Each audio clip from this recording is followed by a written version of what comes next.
brought to you by Silver Pumps and Motors.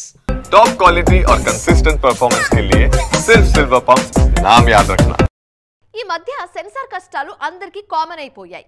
Stars చిన్నోళ్ళు అనే discounts ఏమీ ఇవ్వట్లేదు. వాళ్ళు చుక్కలు చూపించాలనుకుంటే చూపించేస్తున్నారంతే.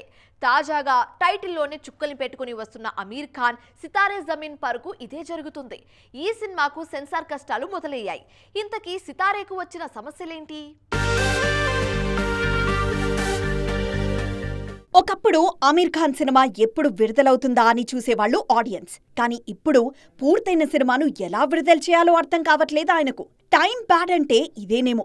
100 కోట్ల మార్కెట్ ఉన్న ఓన్ సినిమాను సెన్సార్ చేయించుకోవడానికి నానా తిప్పలు పడుతున్నారు మిస్టర్ పర్ఫెక్షనిస్ట్. ఒకప్పుడు ఇండియన్ బాక్సాఫీస్ను రూల్ చేసిన అమీర్ కొన్నేళ్లుగా ఫ్లాపుల్లో ఉన్నారు. భారీ అంచనాల మధ్య విడుదలైన thugs of Hindustan, Lal Singh Chadda disasters అయ్యాయి. దాంతో ఆయన నటిస్తూ నిర్మిస్తున్న సితారే జమీన్ పర్ పై అంచనాలు పెద్దగా లేవు. జూన్ 20న విడుదల కానున్న ఈ సినిమాకు సెన్సార్ చిక్కులు వచ్చాయిప్పుడు. ఫిజికల్లీ ఛాలెంజ్డ్ పీపుల్కు సంబంధించిన సినిమా కావడంతో కొన్ని సున్నితమైన అంశాలపై సెన్సార్ అభ్యంతరం చెప్పారని తెలుస్తోంది. 2 కట్స్కు ఓకే అంటేనే సర్టిఫికేట్ ఇస్తామని సెన్సార్ వాళ్లు చెబితే దానికి అమీర్ నో చెప్తున్నారని తెలుస్తోంది. బాగా అధ్యయనం చేశాకే ఈ సినిమాని తెరకెక్కించామంటున్నారు అమీర్. మరి సెన్సార్ బోర్డుకు అమీర్కు మధ్య గొడవ సమిసిపోయి జూన్ 20న సినిమా వస్తుందా లేదా